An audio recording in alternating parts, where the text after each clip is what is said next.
I'll fight for my child until I sweat blood. If it means I need to die because I'm finished justice for my child, it's okay. But I'm not going to social media by your mama food for me. Now I'll fight for my child. No, but this is I don't care because I don't feel safe anymore. Engine is never to Z2. It's okay. I'll start from scratch, but I'll fight for my child until I sweat blood. If you are failing, then you're when it comes to my kids, I'm not a policeman. I'm a mother. Yeah. Yo, what's up, guys? Your boy Uncle P with another episode of Uncle P's podcast. Okay, guys, so this story is getting a bit weird. For those of us who like conspiracy theories and those of us that overanalyze things, that stay up until 2 a.m. wondering the fuck. What am I talking about, guys? You know what, now? So, I'm sitting here with so much on this tablet. It's crazy. First thing is first. Effie Forum, advocate Harold Nell, says child likely raped at a party, not at Mattel's kill. Nell said on the mother's own version, as described on TikTok video, she found out that the child was badly injured after a community party on the evening of 15 October. So they're trying to twist stories and bend stories and, you know, daga stories. Then later on, they stated that the guy was actually around the school. The stories are dancing. When I told you guys that, listen, the laws and the rules are different for every single one of us. The laws and the rules are different for every single one of us. An innocent person does not need to go left, right, center. You go straight and say, hey, Bala, I heard this. My school, it happened. What's going on? Every male lecture, Oza, every worker, come, DNA, immediately, including myself. That principal should have done that. This should have never been a story that needed to go this way. Now, suddenly,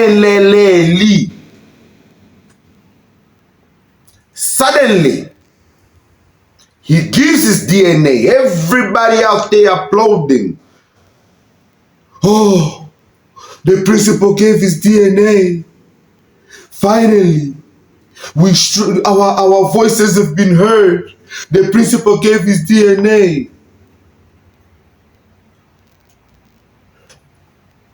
Actually, a couple of days later, we are unfortunately informed that the mother of child was involved in a single vehicle accident on her way en route to being interviewed by the head of the FCS. But as a caring employer, we have ensured that our employee health and wellness unit attends to a single road accident. Now, for those of us who do not speak English, because 22% sometimes maybe, allow me to break it down. That means one car versus one car.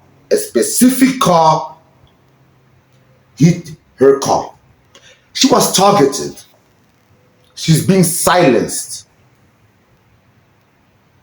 Guys, call me a conspiracy theorist, call me whatever you want. All of a Sunday, once the DNA has been given, monkey glen sauce starts happening. Why is this food all of a sudden having different spices? Which way are we going with this?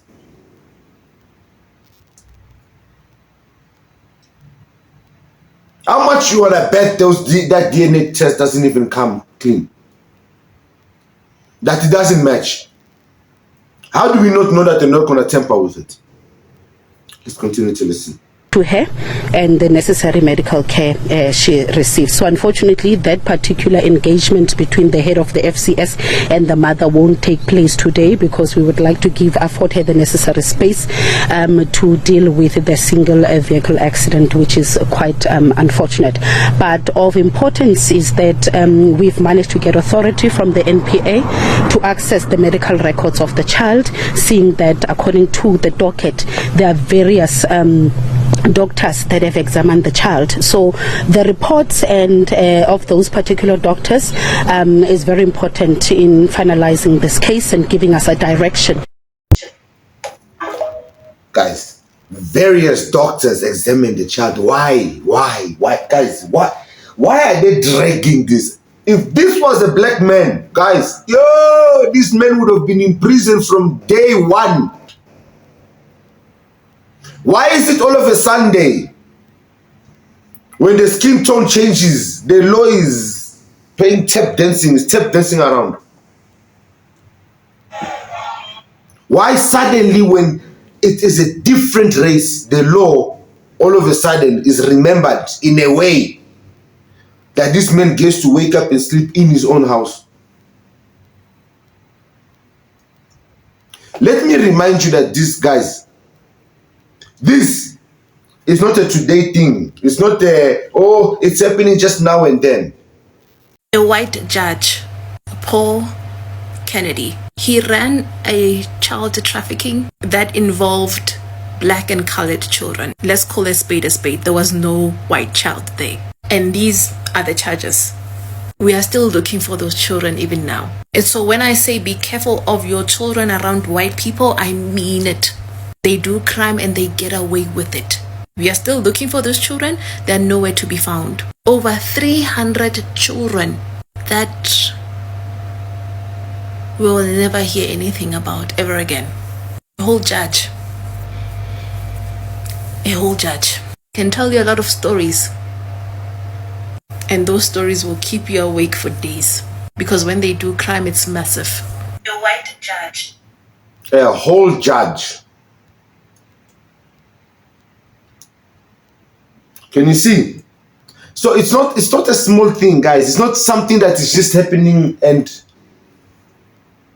my question is, why all of a sudden this school grapes has become such a big thing?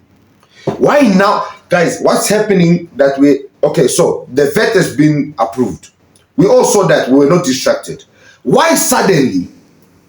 There's another 7-year-old who needs our voices. Her name is Alu. She was raped by a garden boy at Voga Rise Manasseh Primary School in Matatile. Let's stand with Alu. I have a question and I just need an answer. How long are we as South Africans gonna allow these people, these criminals, these perpetrators, rapists, criminals, thieves, whatever you want to call them, how long are we going to stand and allow them to normalize their acts? How long are we going to allow the police to let them go? How long?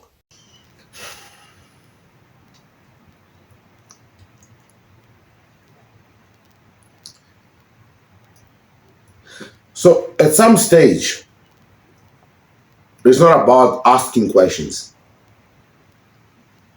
Because I feel like we're doing a lot of talking and very little action when it comes to these people.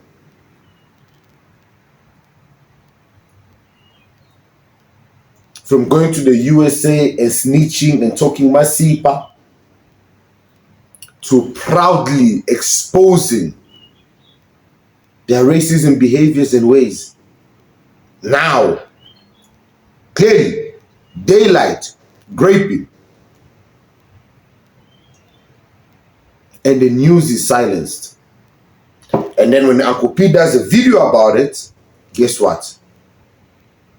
We get limited to how many people see it. Guys, it is only by liking, sharing this video, subscribing to this page, that this message will get to the right ears. Justice for Cwecwe has opened a can of worms, and we need to wake up, because it is our children that are being targeted. Our voices are loud now, and the world is listening. Speak and be heard. And if you cannot speak, I'll speak on your behalf. I'm your boy Uncle P, and I shall see you guys in the next one. Cheers. What is happening? She said, Mom, I couldn't sleep at night. I woke up three times because my bums are very painful. I said, oh, okay, no, it's fine. I used the torch for the torch on my phone because there was a load shedding. I said, okay, you come this side so that I'll be able to check your palms. And she came. I asked her to kneel on her bed because I wanted to check her palms. And then what I discovered is something that it will never erase on my eyes. The anus was not tight, and the size of the anus was of the size of a tissue, like this one. So this is what happened. Still, rape stuff or whatsoever, it never came into my mind. I asked my husband to come and see because I don't know what is happening with the child now because she's in pain and she's crying. And I can see poop from far, but still she says it doesn't want to come out. And then I decided to take her to the GP. That's where it was discovered that the child has been raped, because even the doctor checked, even with her private part, like the one in front. She said no, there are injuries here and there are fluids with the GP now. So we are referred to a psychologist and also to go and see and report the case to the police.